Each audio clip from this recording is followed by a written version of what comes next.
Now Europe is under attack. Russia and Belarus may send saboteurs into Poland. ICW warns of false flag operations. The Estonia Prime Minister says it clear Moscow's provocations are designed to distract Europe from helping Ukraine. And NATO is gone talking, a drone wall, new air defense and a plan to shut down Russian planes. The alliance is preparing for direct confrontation. Europe is on the brink. The war has already crossed borders. Russia has started its fight against the whole continent. The question is simple: how far will NATO go to stop Putin? Welcome to Ukraine Today. I'm Zaroslava Kolesnikova, and in this episode we dive into the shocking truth. Russia's war against Europe has already begun.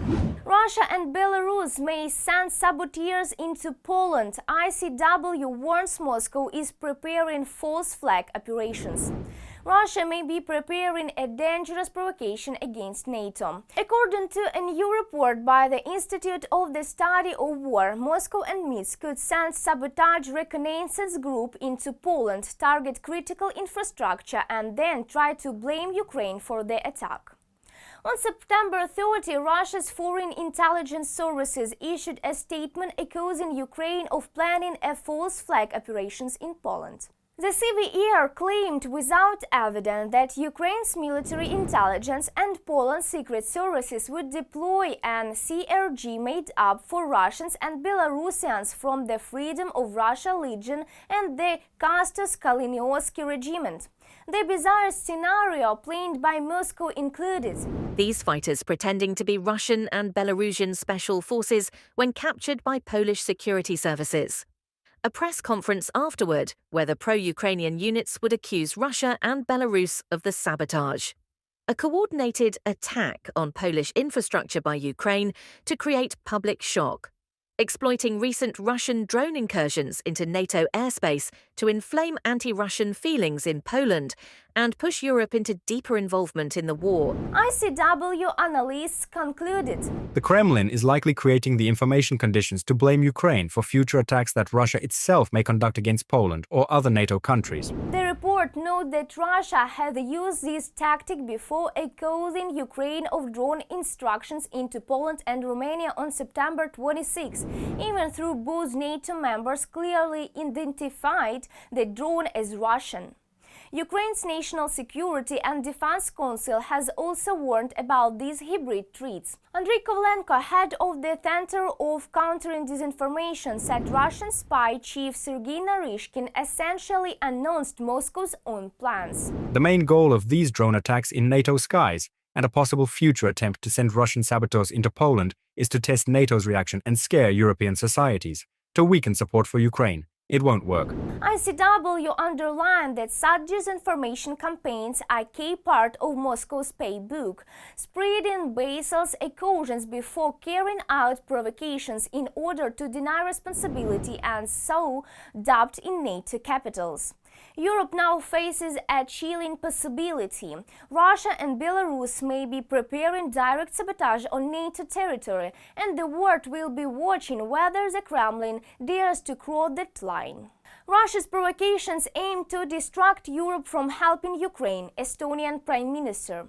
Kremlin's latest provocations are nothing but a smokescreen designed to divert Europe's focus away from its main goal, helping Ukraine and stopping Russian aggression.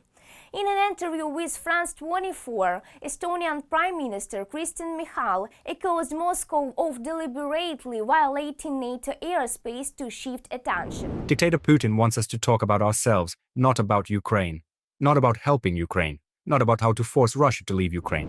The Estonian leader expressed hope that the upcoming EU informal summit in Copenhagen would send a strong signal of unity and determination among Europe leaders. This summit must confirm that we are ready to support Ukraine and will not allow ourselves to be distracted from the main issue, the problem with Russia. Michal also also urged EU member states to back the European Commission's proposal to use frozen Russian assets to finance a 140 billion euro loan for Ukraine. Russians are aggressors. They kill civilians, destroy lives, and cause damage. They must be the ones to pay. He noted that Putin's current war had backfired, strategically forcing Europe to rapidly strengthen its defense. Europe today is much stronger than 6 months or a year ago. It has always been a peace project without weapons. Now Europe will remain a peace project, but one with weapons. Every voice matters. Join our community, support independent journalism, and help us bring you the truth from Ukraine. Become a member of Ukraine today. Join us now. Drone war, the third steps NATO prepares to shut down Russian plans.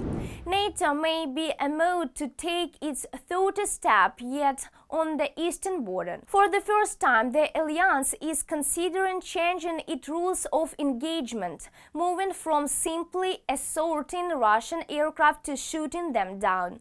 According to the Times, this comes after repeated airspace violations and hybrid drone attack against Poland, Romania, Estonia, and even disruptions near airports and military bases in Denmark, Sweden, Norway, and Lithuania.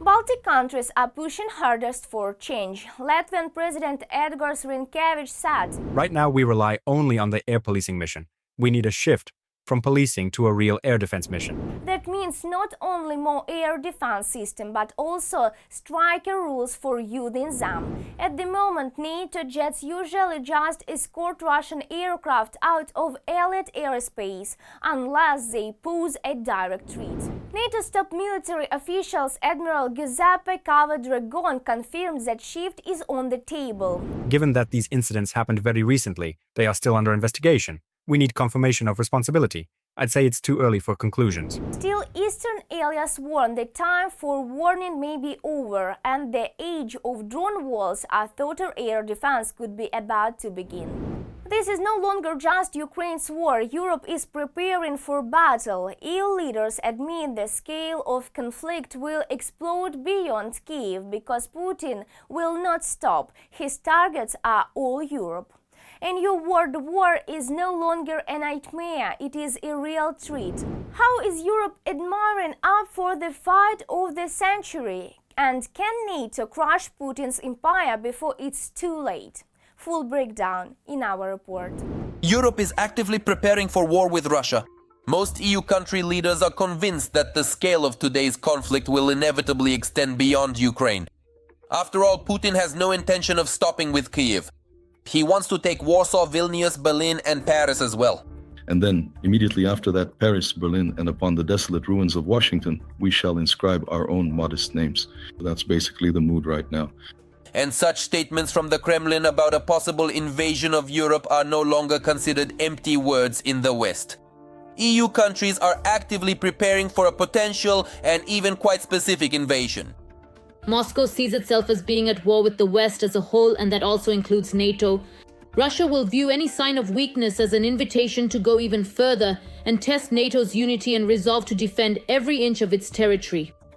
The first to demonstrate their determination to resist the Kremlin occupiers, not just in words, but in action, were the Baltic states. Lithuania, Latvia, and Estonia are actively preparing for a possible invasion, bringing military units to combat readiness and reinforcing defensive lines along the border with Russia everywhere. All NATO countries bordering Russia or Belarus are coming to the conclusion that, in order to deter a possible offensive, they need measures that until recently were considered unacceptable. Along the entire length of the border with the Russian Federation, anti-tank hedgehogs, ditches, rows of barbed wire, and so-called dragon's teeth are appearing. It may seem almost ridiculous, but this is the only way to stand up to Putin's army. More unusual methods of defense are also emerging. In Lithuania, a swamp on the border with Belarus was once drained, and now they say the swamp needs to be refilled so that Russian tanks can't get through. And overall, they're right. Meanwhile, France is preparing not to defend itself, but to receive the wounded. A lot of wounded. Official Paris is urgently inspecting hospitals to see if they can accommodate military personnel. The French authorities have calculated that a Kremlin attack on the North Atlantic Alliance will happen in just 6 months. The French authorities have instructed medical institutions across the country to be ready for large-scale hostilities in March 2026. This, and with such precision, is reported by the French newspaper Le Figaro. According to journalists, Paris is predicting a scenario in which the country must become a rear base capable of receiving a large number of wounded soldiers from France. And even from other European countries, preparations are underway to potentially receive up to 50,000 military personnel alone over the course of 6 months. That is from 100 to 250 people per day. At the same time, the French authorities are actively preparing their air force for a possible invasion. Like most European countries, they are recruiting and urgently training more and more volunteers. French society is very strong and, so to speak, takes a responsible approach to the threats of the future. Igor Negoda. In terms of statistics on young people, for example, many questions are conducted based on different estimates, but the overwhelming majority, not the overwhelming majority, but half, even more than half of young people are already signing up, are ready to undergo military service, even signing up as volunteers for this military service. But in Germany, there are no queues of people wanting to join the Bundeswehr. Local authorities admit that they are already experiencing a shortage of personnel. We need about 50 to 60,000 more soldiers than we currently have in the regular armed forces. Naturally, the question arises, will that be enough? I can only repeat, a mandatory draft into the army is not necessary for us right now, as long as we don't have the capabilities. We're talking about barracks and the training of soldiers. Against this backdrop, anxiety is growing among the population in Europe. While Estonians are anxiously awaiting new provocations in the air from Russian MiGs, Poles, whose country has already been repeatedly entered by Putin's drones and Shaheds, are hastily fleeing the country. More and more of them are looking for housing abroad.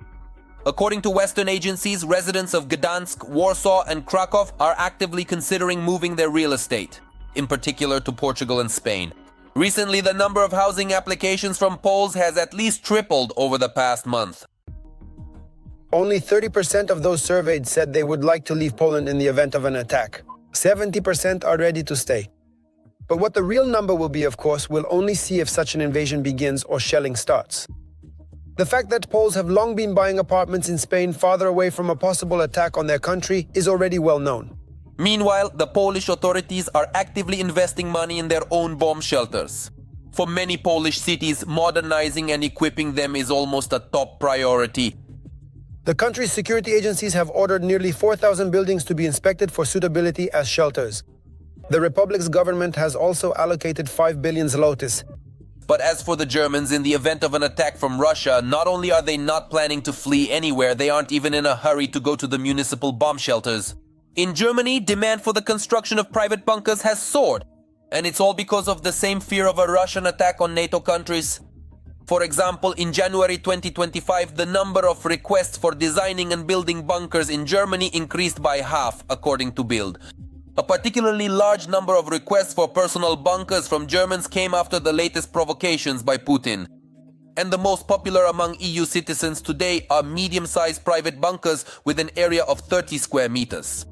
The cost of each is approximately 30 to 50,000 euros. That's all for today on Ukraine Today. If you stand with the truth and against Kremlin lies, like, comment and subscribe. Want to go further? Become a sponsor and join our front line of information. Your support helps us reveal war crimes, expose Russia's streets and keep Ukrainians' voice strong. Stay informed, stay strong and stay with Ukraine.